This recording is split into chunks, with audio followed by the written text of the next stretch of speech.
a potential boycott of the 2026 World Cup. They're boycotting the upcoming World Cup games in the U.S. England and Scotland to boycott the 2026 FIFA World Cup that is set to be co-hosted by the United States. The World Cup is supposed to be untouchable, bigger than politics, bigger than borders, bigger than presidents, protests, and power struggles. For nearly a century, it has survived wars, boycotts, scandals, and corruption.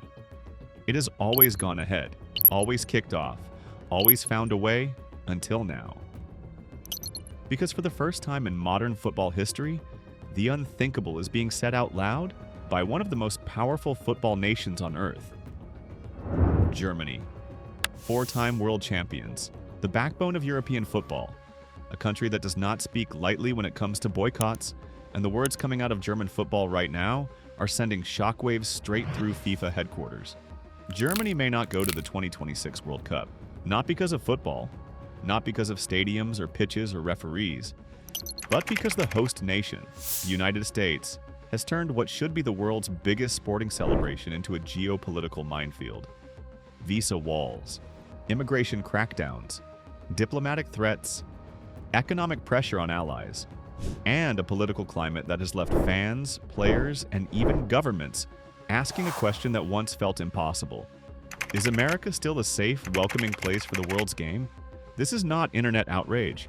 This is not fan anger on social media. This is officials, vice presidents of football associations, European governments watching closely. And a World Cup that was meant to unite three nations is now threatening to fracture the entire global game. What started as quiet concern has turned into open discussion. What felt unthinkable now feels possible. And what happens next could change the future of international sport forever. Because if Germany walks away, they won't walk alone. To understand how we reach this moment, you have to understand how fragile the World Cup really is, and how fast politics can tear apart even the biggest tournament on Earth. The warning signs were there long before anyone said the word boycott. Fans had already begun to worry. The 2026 World Cup was always going to be different. It would be the biggest in history, with 48 teams and 104 matches spread across the United States, Canada, and Mexico. Bigger stadiums, bigger travel distances, bigger ticket prices, bigger promises, and bigger risks. For European fans, the concerns were practical at first. Flights were expensive, travel times were long, stadiums were massive, designed more for American sports than football atmosphere. Even before politics entered the conversation, many supporters quietly admitted they might skip it. Not out of protest, but out of exhaustion and cost. Then the political climate shifted and everything changed. The United States began tightening visa rules further. Immigration enforcement became more aggressive. Reports emerged that fans from certain qualified countries could be excluded entirely, unable to enter the country even if their teams were allowed to play. Players would receive exemptions. Fans would not. That detail alone shook European football culture to its core. Because football without fans is not football. It is noise without soul. And the idea that Senegalese supporters, or fans from other qualified nations, could be blocked while matches went on as normal, felt wrong in a way that could not be ignored. At the same time, global tensions escalated. The United States' relationship with Europe deteriorated rapidly. Threats against long-standing allies, trade pressure, talk of territorial ambitions, rhetoric that felt less like diplomacy and more like confrontation. Suddenly, this was no longer about football logistics. It was about sovereignty, about values, about whether European nations could justify sending their teams and supporters into a country that seemed increasingly hostile, unpredictable, and unwelcoming. And then came the statement that changed everything. German FA Vice President Otto Guttlich did not whisper his words. He did not hide behind vague language. He spoke clearly, directly, and publicly. Germany, he said, must seriously consider boycotting the 2026 World Cup. This was not a fan group talking. This was not a politician chasing headlines. This was one of the highest-ranking officials in German football, referencing historical boycotts and warning that the threat now may be greater than it was during the Cold War. Germany knows what a boycott means. They led the Olympic boycott in 1980. They understand the cost, they understand the damage, and they do not raise this possibility lightly. When Gutlick compared the current situation to past global crises, it sent a message that could not be ignored. This was not about symbolic protest like covering mouths at the Qatar World Cup. This was about walking away completely. And once Germany spoke, the rest of Europe started listening. Denmark was the first domino everyone watched, and how could they not be?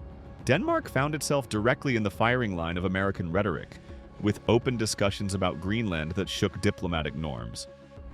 Danish officials responded cautiously, but their words carried weight. They were aware of the situation. They were monitoring developments. In diplomatic language, that meant everything was on the table. Media outlets across Europe stopped treating the boycott idea as fantasy. Sky Sports discussed it seriously. TalkSport debated its impact. Major newspapers framed it not as outrage, but as a realistic scenario. France hesitated publicly. England watched carefully. Spain and Italy stayed quiet. But silence does not mean comfort. It means calculation. This is exactly how the 1980 Olympic boycott unfolded. One major nation spoke. Others waited, and then, almost suddenly, the event collapsed under the weight of collective withdrawal. FIFA knows this history, and FIFA is terrified of repeating it, because if Europe walks away, the 2026 World Cup collapses financially, culturally, and symbolically. The numbers alone are staggering. Of the 22 men's World Cup winners in history, more than half come from Europe. Germany, Italy, France, England, Spain. These are not just teams, they are global brands.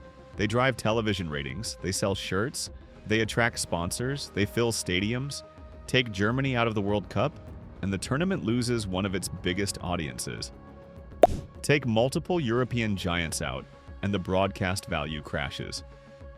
Sponsors did not sign billion-dollar deals for a tournament missing its biggest stars. Advertisers did not pay premium rates to promote products during matches that draw a fraction of expected viewers. European broadcasters will not pay top prices if European teams are not there. This is not exaggeration. This is basic economics. A World Cup without Europe is not the World Cup FIFA sold to the world. And unlike previous controversies, this one cuts deeper. Qatar raised moral questions, but for many fans, they felt distant. Abstract, tragic, but far away. This is different. This is personal. This is about borders, visas, safety, and dignity. It is about fans asking whether they will be welcome, or whether they will be questioned, detained, or denied entry simply for where they come from. It is about governments asking whether participating sends the wrong message at a moment of heightened global tension. And it is about football associations realizing that silence may no longer be an option. While Europe debates walking away, two other nations are quietly positioning themselves to benefit: Canada and Mexico. Officially, the 2026 World Cup is co-hosted by 3 countries. But in reality, the United States was always the centerpiece. Most matches, most revenue, most attention. That balance is now shifting. Canada, under calm and careful diplomatic leadership, has begun presenting itself as the stable alternative, the welcoming option, the place where teams and fans can travel without fear or confusion, where visas are simpler, where rhetoric is cooler, where the game comes first. Mexico, with its deep World Cup history and open criticism of American immigration policies, has leaned into the moment. They have hosted before. They know the pressure. They know the expectations, and they are ready. Behind the scenes, FIFA is already discussing contingency plans, emergency meetings, quiet conversations. What happens if European teams refuse to play on US soil? The answer keeps coming back the same. Relocate the matches. Canada and Mexico already have the infrastructure. Toronto, Vancouver, Mexico City, Monterrey. These are not emergency venues. These are world-class football cities with experience, passion, and capacity. Logistically, it makes sense. European teams would face shorter flights, easier time zones, simpler travel, fewer visa issues. Even without politics, it works. Economically, the incentive is massive. Each World Cup match generates tens of millions in local spending. Hotels, restaurants, transport, merchandise, tourism. If Canada and Mexico absorb even a portion of relocated matches, they gain billions in economic impact and global prestige. And diplomatically, it allows European nations to take a stand without destroying the tournament completely. They can say they are not boycotting football. They are refusing to play in an environment they no longer trust. This framing matters. It turns protest into principle. For FIFA, this is a nightmare without a clean solution. Gianni Infantino spent years cultivating a close relationship with American leadership. He awarded a peace prize. He praised cooperation. He promised the greatest World Cup ever. Now that relationship is becoming a liability. FIFA's long-standing claim that sport and politics should never mix is being tested like never before. Because when the host nation's policies directly affect who can attend, who can travel, and who feels safe, politics is already on the pitch. Sponsors are watching nervously. Broadcasters are reconsidering projections. Fans are debating whether to go at all. Even if no official boycott happens, the damage may already be done. Fans voting with their feet, empty seats, quiet stadiums, a spectacle that looks nothing like what was promised. The World Cup thrives on energy, on color, on noise, on movement, on global convergence. A tournament played in half-empty stadiums, missing its biggest teams and loudest supporters, would feel hollow. And everyone knows it. That is why Germany's statement matters so much. It shattered the illusion that this was all hypothetical. It turned whispers into headlines. It turned discomfort into decision-making. The 2026 World Cup was meant to be a celebration of unity across borders. Instead, it is becoming a mirror reflecting global division. And at the center of it all is a simple, brutal question.